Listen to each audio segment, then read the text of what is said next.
नमस्कार, स्वागत आप सभी का डीडी न्यूज के इस खास बुलेटिन एक्सप्रेस 100 में, जहां आपके लिए लेकर आते हैं राजनीति, मनोरंजन, देश दुनिया, खेल और व्यापार जगत की सभी बड़ी खबरों को एक्सप्रेस यानी फटाफट अंदाज में। आपके साथ मैं हूं मुकुल शर्मा और आइए अब खबरें देखते हैं तेज रफ्तार से।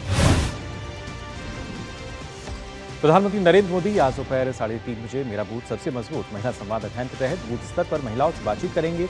पीएम मोदी बिहार विधानसभा चुनाव को लेकर उनके सुझाव भी सुनेंगे। पीएम मोदी ने कहा कि बिहार विधानसभा चुनाव में भाजपा एनडीए की जीत सुनिश्चित करने के लिए हमारी मातृशक्ति भी असाधारण ऊर्जा और पूरे समर्पण भाव से जुटी हुई है। चुनाव अभियान में उनकी सक्रिय भागीदारी बिहार में लोकतंत्र की यात्रा को और सशक्त बना रही है। आज बिहार विधानसभा चुनाव 2025 के पहले चरण के लिए प्रचार का आखिरी दिन है। पहले चरण में 6 नवंबर को 121 सीटों पर मतदान होगा। इसके बाद से प्रत्याशी और उनके समर्थक डोर टू डोर कैंपेन करेंगे और बूथ मैनेजमेंट में जुट जाएंगे। पहले चरण में 18 जिलों की 121 सीटों पर वोट डाले जाएंगे। इनमें मिथिलांचल, कोसी और मुंगेर डिवीजन के कई सीटें शामिल हैं। मतदान को लेकर प्रशासन ने पूरी तैयारियां कर ली हैं। बिहार में बीजेपी के दिग्गज ताबड़तोड़ कई चुनावी रैलियां करने वाले हैं। रक्षा मंत्री और बीजेपी के वरिष्ठ नेता राजनाथ सिंह मुंगेर में आज सम्राट चौधरी के समर्थन में वोट की अपील करेंगे। केंद्रीय गृह मंत्री अमित शाह औराई, मधुबन और सिकटा विधानसभा सीट में एनडीए प्रत्याशी के लिए प्रचार करेंगे। उनकी पहली जनसभा औराई के जाले में, दूसरी मधुबन विधानसभा सीट के लिए चकिया के गांधी मैदान में और तीसरी जनसभा रामपुरवा में होगी। प्रचार के अंतिम दिन आज बिहार के गयाजी में भाजपा के अध्यक्ष जेपी नड्डा का रोड शो होगा। वे एनडीए के उम्मीदवारों के समर्थन में वोट मांगेंगे। प्रचार के आखिरी दिन सभी दल अपने प्रत्याशियों की जीत के लिए ज्यादा से ज्यादा जनता के बीच पहुंचना चाहते हैं। आज राहुल गांधी औरंगाबाद और कुतुबा में रैली करेंगे। महागठबंधन की तरफ से मुख्यमंत्री पद के चेहरा तेजस्वी यादव आज बिहार में ताबड़तोड़ 17 जनसभाएं करेंगे। समस्तीपुर से रैली शुरू होकर बेगूसराय, मधेपुरा, सहरसा, दरभंगा, मुजफ्फरपुर होते हुए वैशाली में तेजस्वी यादव की जनसभा समाप्त होगी। जनसुराज पार्टी की तरफ से प्रशांत किशोर आज आखिरी दिन ज्यादा से ज्यादा लोगों तक पहुंचने के लिए रोड शो करेंगे। वहीं असदुद्दीन ओवैसी अररिया, जोकीहाट और ठाकुरगंज विधानसभा सीटों पर 4 जनसभाओं को संबोधित करेंगे। चुनाव आयोग ने चुनावी प्रक्रिया में अवैध रूप से इस्तेमाल किए जा रहे 100 करोड़ रुपए से अधिक की संपत्ति जब्त की है। इनमें 9 करोड़ 62 लाख रुपए नकद, 42 करोड़ 14 लाख रुपए की 9.5 लाख लीटर शराब है, 24 करोड़ 61 लाख रुपए की नशीले पदार्थ और 1.5 करोड़ रुपए मूल्य की कीमती धातुएं शामिल हैं। आयोग ने विभिन्न राज्यों और केंद्र शासित प्रदेशों में एजेंसियों की मदद से 5.8 करोड़ रुपए और 26 करोड़ रुपए से अधिक मूल्य के अन्य मुफ्त सामान जब्त किए हैं। सभी प्रवर्तन अधिकारियों को चुनाव के दौरान नकदी, ड्रग्स, शराब और अन्य प्रलोभनों की आवाजाही पर कड़ी निगरानी रखने के निर्देश दिए गए हैं। राष्ट्रपति द्रौपदी मुर्मू आज नैनीताल में कुमाऊं विश्वविद्यालय के 20वें दीक्षांत समारोह में शामिल होंगी। वे कैंचीधाम स्थित नीम करोली बाबा के आश्रम भी जाएंगी। इससे पहले कल राष्ट्रपति ने उत्तराखंड विधानसभा और नैनीताल में राजभवन की स्थापना के 125 वर्ष पूरे होने के उपलक्ष्य में आयोजित समारोह में भाग लिया।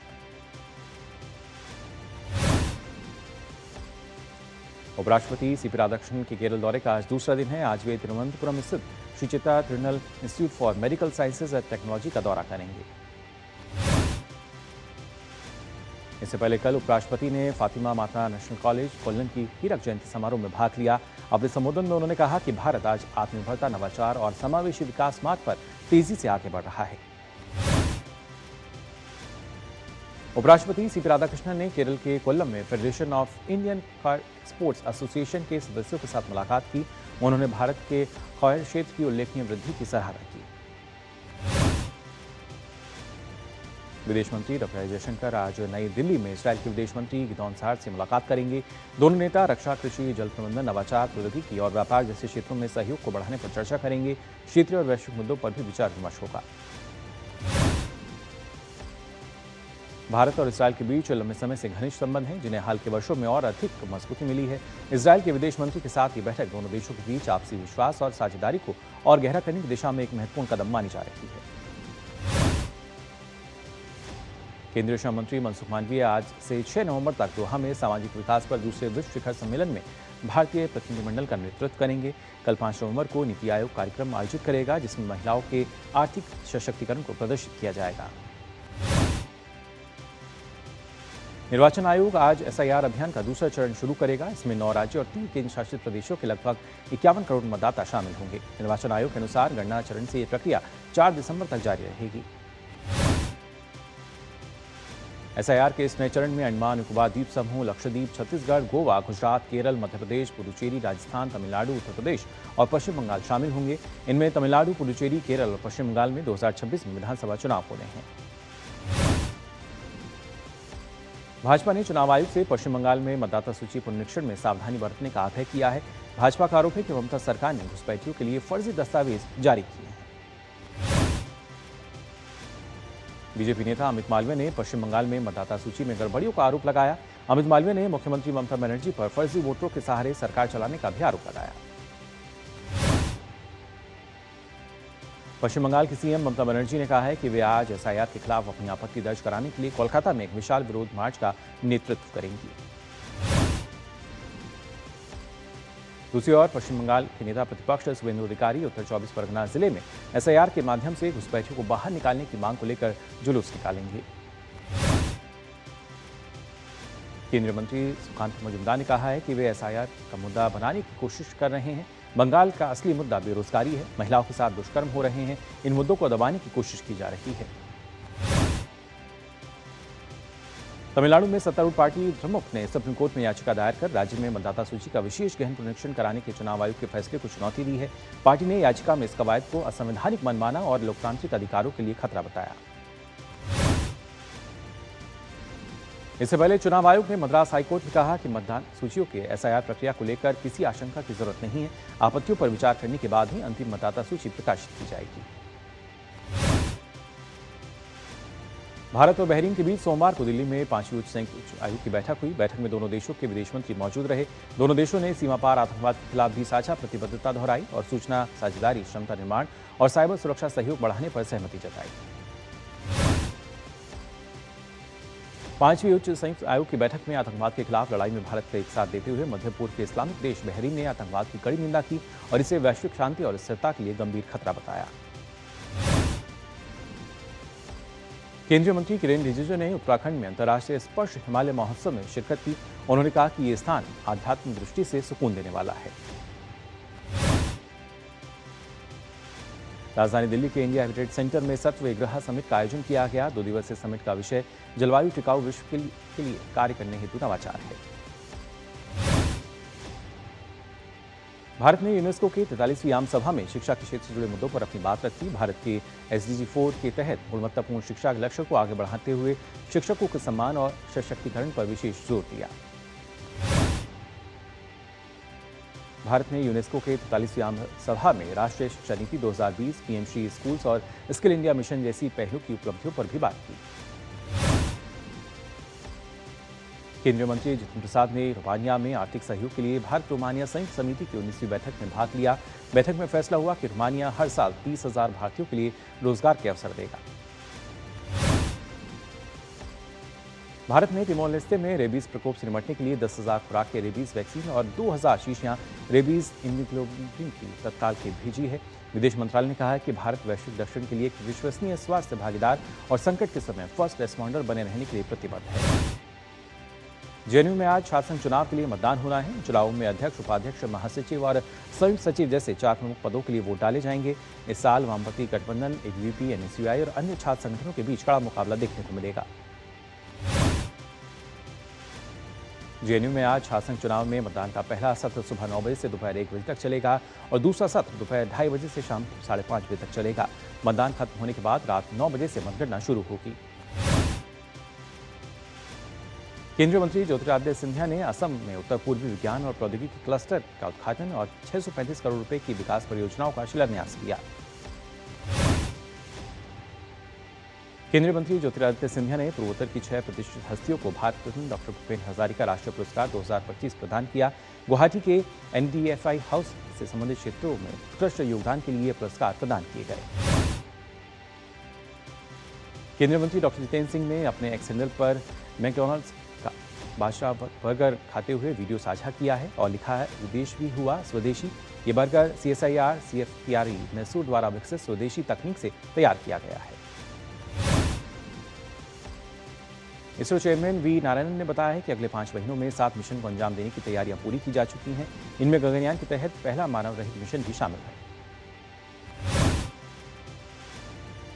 उत्तर प्रदेश के बाराबंकी में देवा थाना क्षेत्र के अंतर्गत देवा फतेहपुर मार्ग पर ट्रक और कार की टक्कर में 6 लोगों की मौत हो गई और इस दौरान 2 लोग घायल हो गए। कल 5 नवंबर को गंगा तट पर भव्य देव दीपावली मनाई जाएगी। इसके लिए वाराणसी के गंगा घाटों पर तैयारियां जोरों पर हैं। बीएमआरसी में दिल्ली मेट्रो में लगे सीसीटीवी कैमरों के संदर्भ में फैली गलत खबरों का खंडन किया है। बीएमआरसी ने कहा है कि सभी ट्रेनों के सेवा में शामिल किए जाने से पहले निरीक्षण से गुजारा जाता है। अगर कोई भी सीसीटीवी कैमरा खराब होता है तो उसकी मरम्मत की जाती है। मौसम विभाग के अनुसार जम्मू कश्मीर, लद्दाख, हिमाचल प्रदेश और उत्तराखंड में आज गरज के साथ बारिश की संभावना है। भारतीय मौसम विभाग ने अगले 2 से 3 दिन में तमिलनाडु, तटीय आंध्र प्रदेश, रायलसीमा, अंडमान और निकोबार द्वीप समूह में भी ऐसे मौसम की संभावना जताई है। अगले 3 दिनों में पूर्वी भारत में न्यूनतम तापमान में 2 से 3 डिग्री सेल्सियस की कमी आ सकती है। केंद्रीय इलेक्ट्रॉनिक्स और आईटी मंत्री अश्विनी वैष्णव ने बताया कि गुजरात में 3 सेमीकंडक्टर प्लांट्स में पायलट प्रोडक्शन शुरू हो चुका है। भारतीय निर्यात संगठन महासंघ के अध्यक्ष एससी रहल के नेतृत्व में एक प्रतिनिधिमंडल ने वित्त मंत्री निर्मला सीतारमण से मुलाकात की। और फिलहाल एक्सप्रेस 100 में वक्त हो चला एक छोटे से ब्रेक का, जल्द हासिल होते हैं।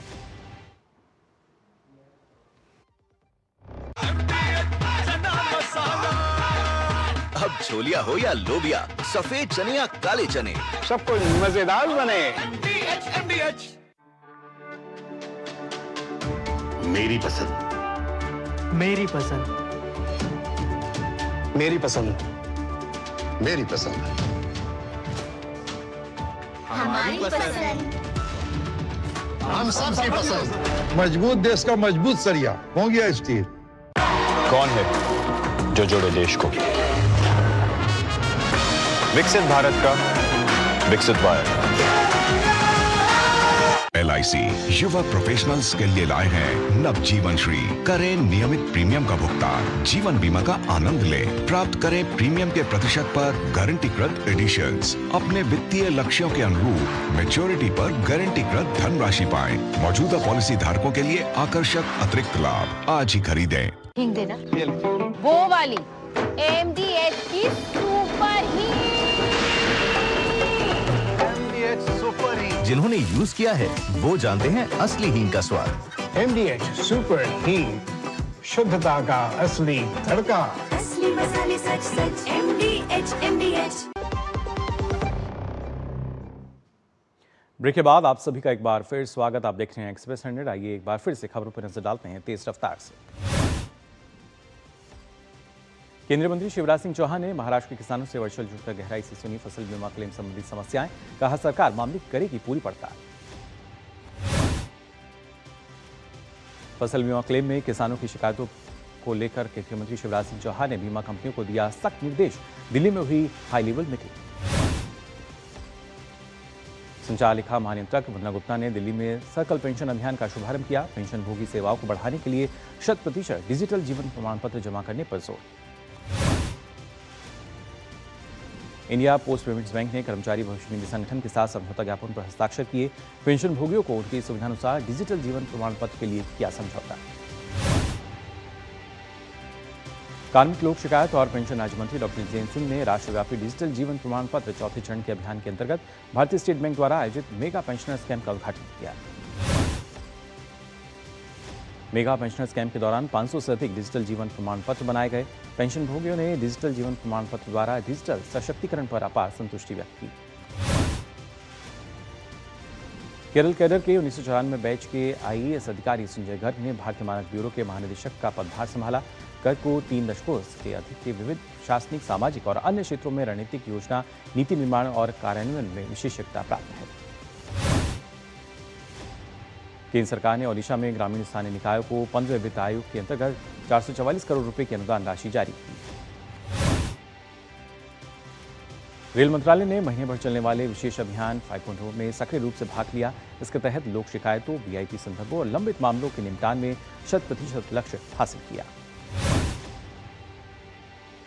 रेल मंत्रालय ने विशेष अभियान 5.0 के तहत रेलवे स्टेशनों, कार्यालयों और कार्यस्थलों पर 84,184 स्वच्छता अभियानों चलाया, जिसमें 6.06 लाख वर्ग फुट जगह मुक्त हुई और कबाड़ निपटान के माध्यम से 570 करोड़ रुपए प्राप्त हुए। नीति आयोग ने कृषि की पुनर्कल्पना अग्रणी प्रौद्योगिकी पर आधारित परिवर्तन के लिए एक रोड मैप को जारी किया है। ये रोड मैप भारत की विविध कृषि परिदृश्य में उत्पादकता, स्थिरता और आय बढ़ाने के लिए जलवायु अनुकूल बीजों, डिजिटल ट्विन, सटीक कृषि, एजेंटिक एआई और उन्नत मशीनीकरण सहित अग्रणी तकनीकों का उपयोग करने हेतु एक रणनीतिक दृष्टिकोण प्रस्तुत करता है।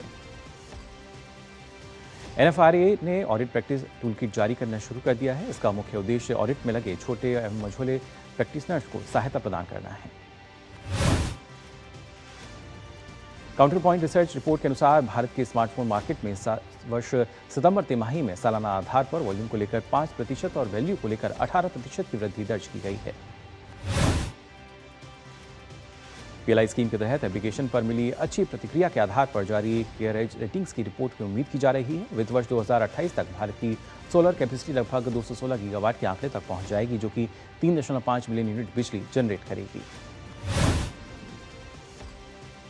बोस्टन कंसल्टिंग ग्रुप ने अपने रिपोर्ट में कहा है कि ग्लोबल डील मेकिंग अनिश्चितता के नए दौर से मुताबिक ढाल रही है।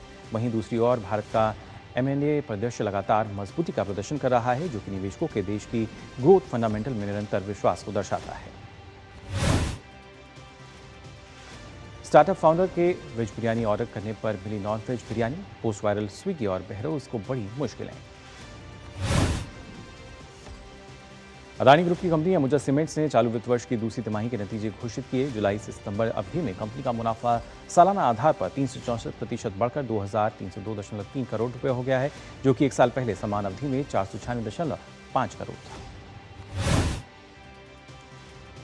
पेरू ने मेक्सिको के साथ राजनयिक संबंध तोड़ने का फैसला किया है। पेरू के पूर्व प्रधानमंत्री बेट्सी शावेज ने मेक्सिको स्थित अपने दूतावास में शरण मांगने के लिए छिपे हुए हैं। पेरू ने शावेज के लीमा स्थित मैक्सिकन दूतावास में रहने को अमित कृत्य बताते हुए मेक्सिको से राजनयिक संबंध तोड़ने का फैसला लिया। रूस और यूक्रेन संघर्ष अभी भी जारी। सोमवार को रूस ने जानकारी दी कि उसके सैनिक पूर्वी यूक्रेनी शहर पोक्रोव्स्क में आगे बढ़ गए हैं। ये एक परिवहन और रसद केंद्र है जिस पर वे 1 साल से ज्यादा समय से कब्जा करने की कोशिश कर रहे थे। अमेरिका में सरकारी शटडाउन 35वें दिन में पहुंच गया है, लेकिन कांग्रेस में रिपब्लिकन और डेमोक्रेट नेताओं के बीच वित्त पोषण पर गतिरोध अब भी बरकरार है। डेमोक्रेट चाहते हैं कि फंडिंग बिल को कोविड काल की स्वास्थ्य सेवा सब्सिडी का विस्तार जोड़ा जाए, जबकि रिपब्लिकन इसे अलग मुद्दा मान रहे हैं। अमेरिका में शटडाउन से लाखों सरकारी कर्मचारियों को वेतन नहीं मिल रहा है। साथ ही गरीबों की खाद्य सहायता रोक दी गई है। हाउस स्पीकर माइक जॉनसन ने डेमोक्रेट्स को संकट के लिए जिम्मेदार ठहराया। वहीं हाउस माइनॉरिटी लीडर हाकिम जफरीज ने कहा कि ट्रंप की नीतियां हालात और बिगाड़ रही हैं। राष्ट्रपति डोनाल्ड ट्रंप का प्रशासन लाखों के अमेरिकी के लिए नवंबर में खाद्य लाभों का आंशिक रूप से वित्त पोषण करने की योजना बना रहा है। हालांकि ये भी कहा गया है कि कुछ राज्यों तक सहायता पहुंचाने में हफ्तों या महीनों का समय लग सकता है। अमेरिकी राष्ट्रपति डोनाल्ड ट्रंप ने डेमोक्रेटिक उम्मीदवार जोहरान हमदानी पर निशाना साधते हुए ट्रुथ सोशल पर पोस्ट किया। उन्होंने कहा कि अगर जोहरान हमदानी न्यूयॉर्क शहर के मेयर बनते हैं तो वह न्यूयॉर्क शहर के लिए संघीय निधियों पर प्रतिबंध लगा देंगे। अमेरिकी अभिनेत्री डायन हेड का 82 वर्ष की उम्र में निधन हो गया। उन्होंने कैलिफोर्निया स्थित उनके घर पर आखिरी सांस ली। डायन को Alice does not live here anymore, wild at heart और रिमेम्बरिंग रोज में सहायक भूमिकाओं के लिए जाना जाता है। इन फिल्मों में इनके उत्कृष्ट प्रदर्शन के लिए वो 3 बार अकादमी पुरस्कार के लिए नामांकित भी की गई थी। लेग को मजबूत, बुद्धिमान और जटिल महिलाओं की भूमिका निभाने के लिए जाना जाता था। उनके 7 दशक के लंबे करियर की शुरुआत 1950 के दशक से हुई। गिनी के जुंटा नेता ममारी डोम्बियो ने 28 दिसंबर को होने वाले राष्ट्रपति चुनाव में खड़े होने के लिए अपना नाम आगे रखा है, जिससे वह अगले 5 वर्षों तक सत्ता में बने रह सकते हैं। नए चार्टर ने तख्तापलट के बाद बनी व्यवस्थाओं को बदल दिया, जिसके तहत जुंटा के सदस्यों को चुनाव लड़ने से रोक दिया गया था। सर्बिया की राजधानी बेलग्रेड में संसद के बाहर राष्ट्रपति अलेक्जेंडर वुसिक के सरकार के खिलाफ प्रदर्शनकारियों ने रैली निकाली। ये रैली पिछले साल नोवी साद में रेलवे हादसे की पहली बरसी पर निकाली गई, जिसमें सैकड़ों लोग सड़कों पर उतरे। इस हादसे में 16 लोगों की मौत हो गई थी। सर्बिया में युवाओं का ये विरोध आंदोलन अब वहां की वुचिच सरकार के खिलाफ बड़ा राजनीतिक अभियान बन गया है। प्रदर्शनकारियों ने सरकार पर भ्रष्टाचार का आरोप लगाते हुए न्याय, गिरफ्तार साथियों की रिहाई और जल्द चुनाव की मांग की है। अफ्रीका महाद्वीप में स्थित माली पर अलकायदा के कब्जे की आशंका बढ़ती जा रही है। अलकायदा के आतंकवादियों ने मौका देखकर राजधानी बमाको को घेर लिया है। उन्होंने राजधानी में ईंधन की सप्लाई रोक दी है। सैटेलाइट तस्वीरों में माली के पेट्रोल पंप पर वाहनों की लंबी कतारें देखी गई हैं।